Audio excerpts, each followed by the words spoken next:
Hello and welcome to the May 2021 podcast from the Monde diplomatique. My name's George Miller, and my guest this month is Charles Enderlin, a Jerusalem-based journalist who for 5 decades has been covering Israel and the wider Middle East. Charles's many publications include a biography of Yitzhak Shamir, and most recently, a book reflecting on his years as Jerusalem correspondent. In this month's edition of the paper, he's written about the rise and rise of the Israeli right. He argues that the Israeli left has consistently failed to understand the uncompromising nature of Netanyahu's project, despite growing evidence. When I called Charles in Jerusalem a few days after a ceasefire between Israel and Hamas was announced, I began by asking him what had struck him personally in the past 2 weeks. To tell you the truth, what really surprised me was getting phone calls from people in France, including journalists, saying, what happened? Everything was quiet for years. Now suddenly everything blows up. There is now a new war. And what happened with the Palestinians? Everything was quiet. Nothing was quiet. The fire was ready to burn. All the elements were here to have an explosion of violence. No basic problem was dealt with.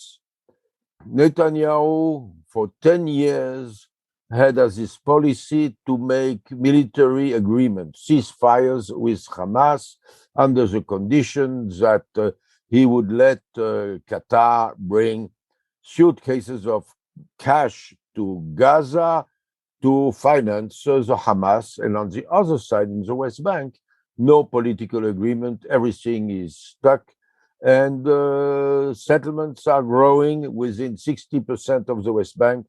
So everything was just growing until it blew up. So, in a sense, you're saying it wasn't a surprise. For me, it was not. Did it feel like a repetition, or does it feel different this time?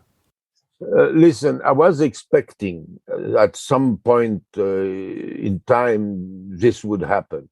I was surprised with rapidity with which it became a full-scale war between Gaza and Israel. This went very fast. So this should worry, I believe, the policymakers in Israel and also abroad. It had a sense of déjà vu. Netanyahu has been prime minister since 2009. And so I know you've studied the Israeli right as part of your long career as a journalist. Is it possible to say what Netanyahu's endgame is? Is that clear? Yes. Preventing the creation of a Palestinian state alongside Israel. And 2, stay in power. Survival, political survival. Netanyahu and his whole family believe that only he has the ability to protect and save the Jewish people in Israel and abroad. So him staying in power is of the utmost importance. This is why also he believes and is fighting the law, the judiciary process that brings him to court for corruption. And so how do you read Netanyahu's personal position today after the events of the last 10 days and given what you've said about the legal charges that he's facing and the fact that he hasn't been able to form a government for the 4th time? First of all, the last round of violence between Israel and Hamas. Since he came back to power in 2009, Netanyahu was very cautious not to get into a full-scale war, not with Hezbollah in the north, not with Hamas. The bouts of violence in, for example, 2014, this happened without Netanyahu preparing it or looking for it. And in 2014, he gave He suggested to the Hamas at 9 occasions to get to a ceasefire. Hamas refused. He is very cautious. He knows that a full-scale war in the region, and not just some exchanges of rockets and bombing between Gaza and Israel, might hurt him politically. So he is very cautious. Now, on the moment, first of all, so many years in power, it's a long time for a politician everywhere, including in Israel. And there is fatigue of being in power. He has, like Donald Trump, a solid basis of around, in Knesset, it represents between 29 and 30 members of Knesset, of Parliament, over 120. But he always fought any possibility to have an heir within Likud. He doesn't. Yeah. And many major figures from the Israeli nationalist right, not religious, nationalist right, left the party and went to Gideon Sa'ar, who was within Likud his main opponent. So he's lost support on the right. And you're right, that's a fourth election in which he cannot form a government. He's losing. And the way things look now, it seems that we are going to the fifth election. Now, Charles, in the article you wrote in Le Monde diplomatique, you say that the Israeli left has sort of failed to understand Netanyahu over a long period of time. And I wondered, why do you think it is? What is it they haven't understood, and why have they not understood what Netanyahu is actually about? I believe there are probably some historic roots to it. But about Netanyahu, the first time he was prime minister in 1996, was quite pragmatic. He went to shake hands with Arafat, continued some process. At some occasion, he even accepted to withdraw from part of Hebron. Hebron's a major Jewish city in the Bible. So the Israeli left believes that Netanyahu is just a guy who wants to be, whatever he writes about the ideology is not so important than what he does. If I have to compare Netanyahu to another politician here, it's Erdogan, the Turkish president. At the beginning, you had the impression you have a pragmatic leader, but in fact, he has a goal. The goal of Netanyahu, when he returned to power in 2009, was one: whatever happens, to show pragmatism when it is, but to continue to prevent any major crisis. He prevented every major crisis. He did it. He fought with Obama, eight terms of Obama. Not giving in at any moment, continuing slowly the development of settlements in the West Bank, continuing the development of Judaization of East Jerusalem, but also facing on his right the Messianic and the religious, extreme religious nationalists who wanted to go much faster. So I was very surprised when I checked on several occasions with the leaders of the Israeli liberal, pacifist left, the founders of the Peace Now movement, like Zev Sternel and others. There was one evening when we were invited, and I asked all of them. There were about 30 professors of political science, history, and so on, philosophy. Did any one of you read Netanyahu's book? None of them did. It's just, it's a pragmatic guy. So this is a problem. But the problem of the Israeli left also is not understanding the deep beliefs of the messianic movement. You know, Zev Sternel, great specialist or expert in fascism, said to me, you know, Baruch Goldstein, the Jewish terrorist who killed in 1994 29 Muslims in prayer in Hebron, Yigal Amir, who killed Yitzhak Rabin, those two killers came from an ideology, from a way of religious belief that we didn't think. We, the left, he said, we didn't think it's something deep. We thought it was something like the flu. In fact, it was a cancer. It is a cancer in the Israeli society. And this cancer is back more than ever. You know, in October 1985, I was parliamentary correspondent in the Knesset. And Meir Kahana, Rabbi Meir Kahana, the founder of the Jewish Defense League, was a member of the parliament, a racist. He was promoting the expulsion of Arabs from Israel.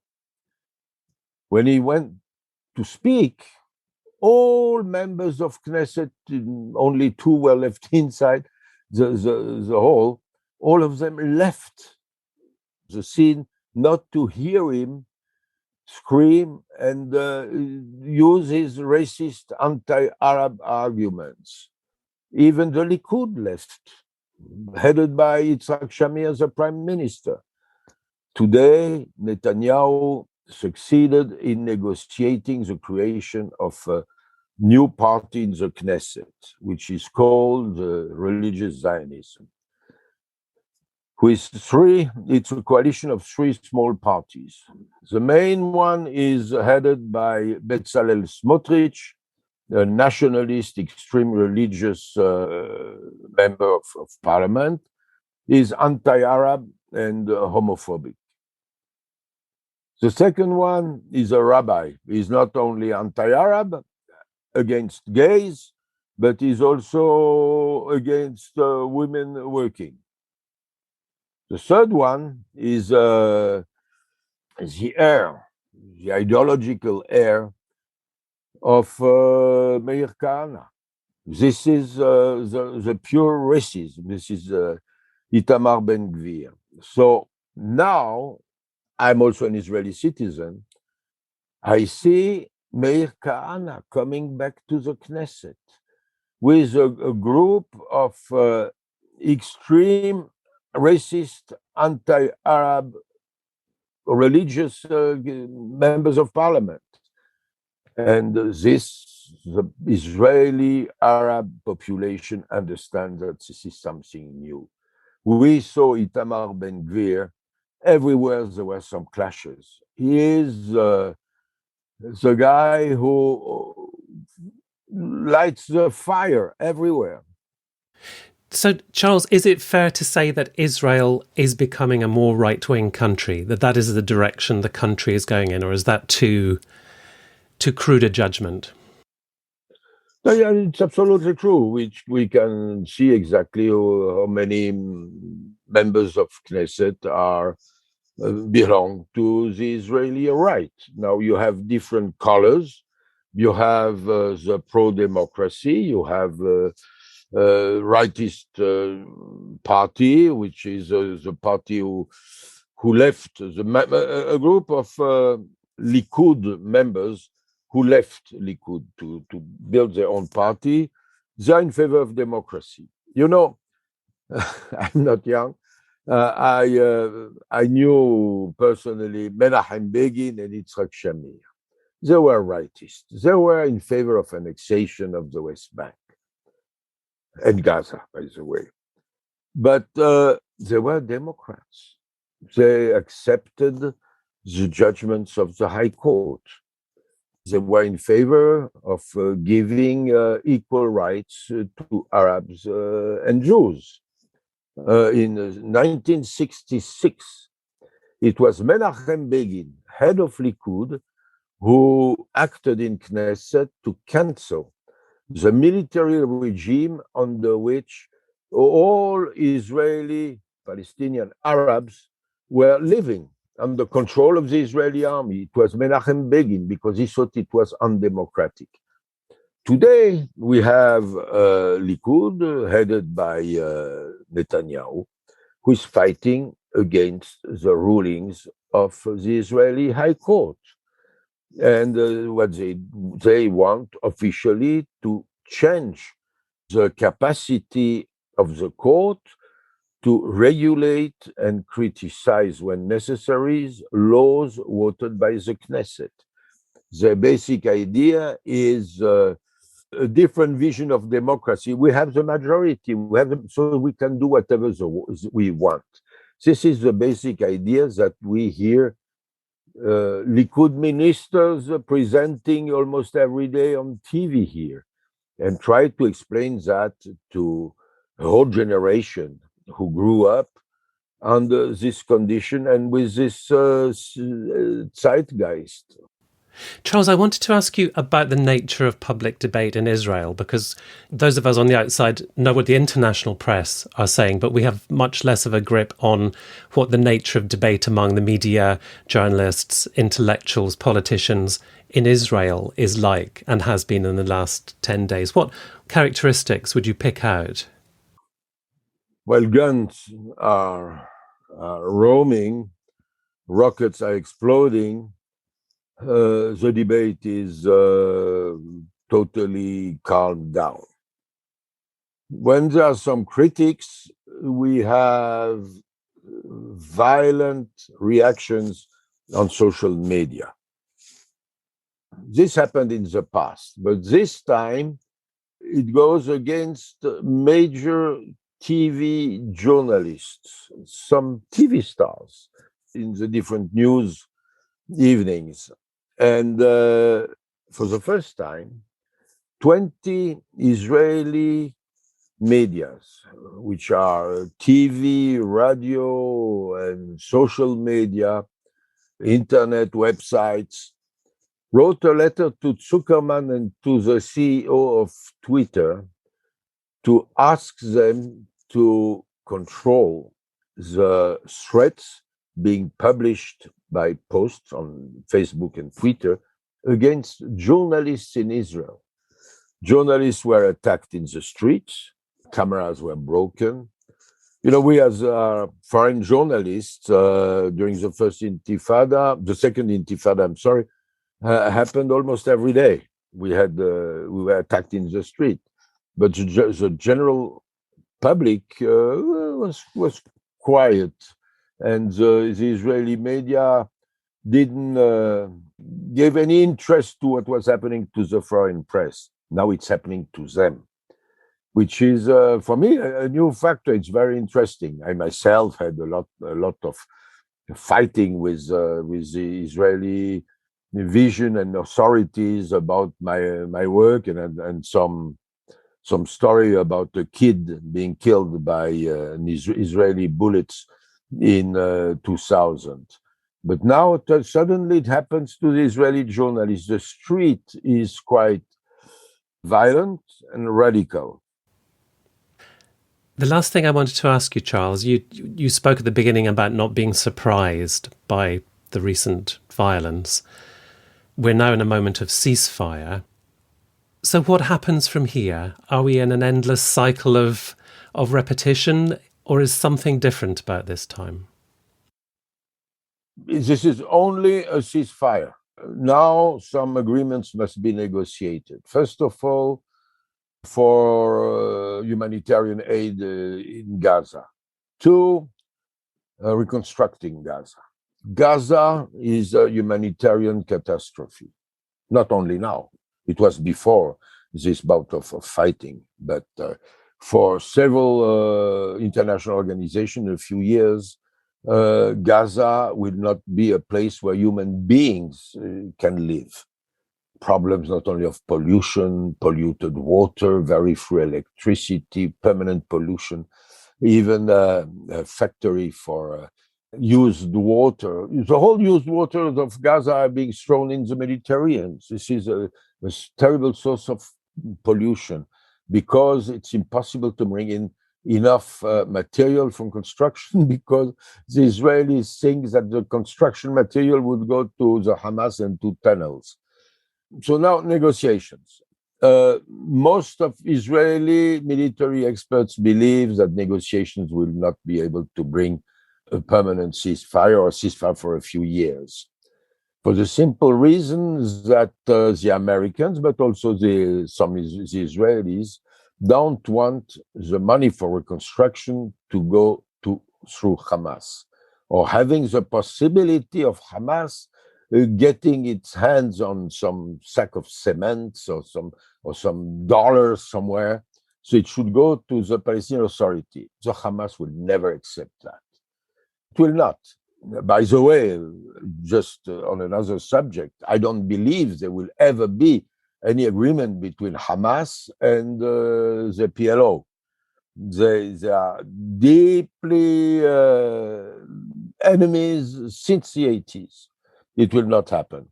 So if nothing gets in, if the Hamas cannot get the money, again, if the suitcases of dollars don't come from Qatar through Ben Gurion Airport to Hamas in Gaza, it's going to be bad. So the Israeli experts believe that it's going to explode again.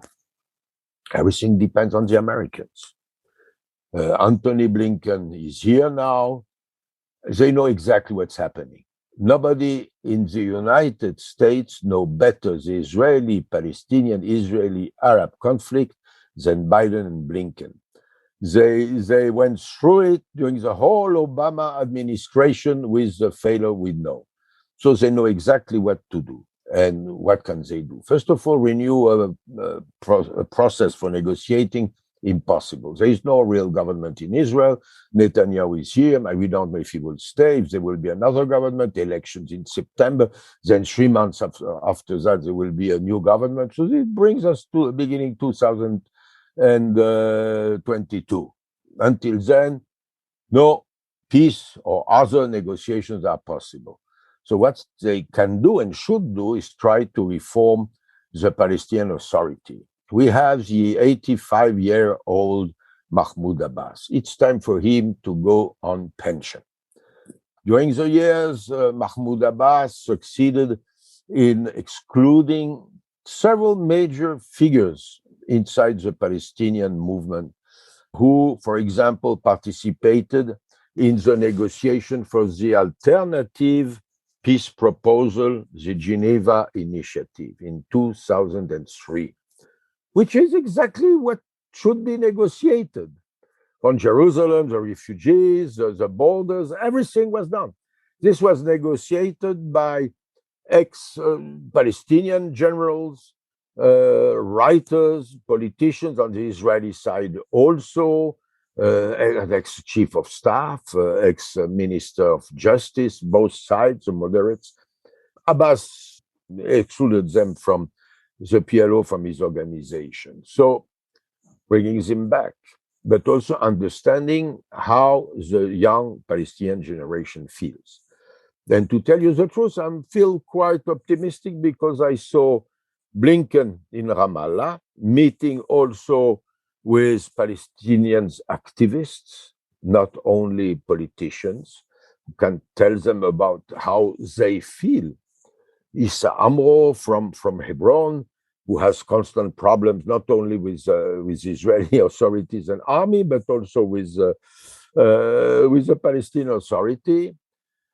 They must also deconstruct everything that the Trump administration and his group of pro-annexation diplomats made in Jerusalem.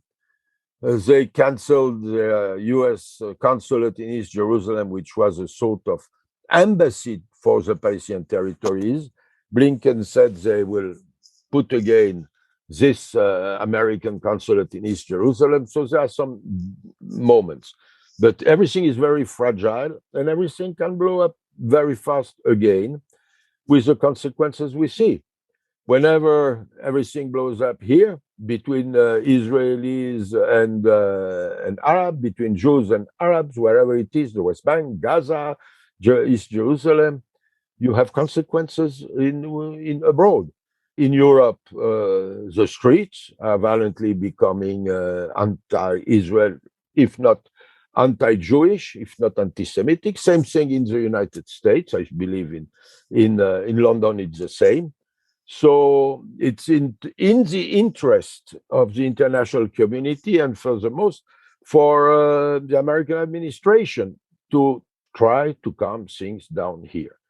And this means, first of all, gesture for the two only elements who can bring some progress.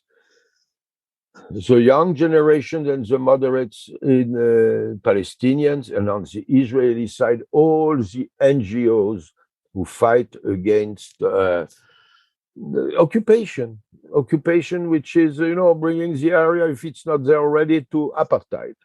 And apartheid will be a catastrophe for Israel, for Zionism, and probably for me, I believe, for the Jewish communities all over the world. I was speaking to Charles Enderlin, who's written about the rise and rise of the Israeli right in the May 2021 edition of Le Monde diplomatique. It's available at mondediplo.com. If you're a subscriber, you can read every edition of the paper going back over 20 years, as well as exploring other resources such as maps, images, the podcast archive, and online exclusive content. And if you're not yet a subscriber, there's plenty of content online to entice you to become one. In the words of John Berger, why read LMD? To make sense of what's happening in the world behind the misinformation. I hope you'll join me again soon for another interview with one of our contributors. Until then, thank you very much for listening, and goodbye.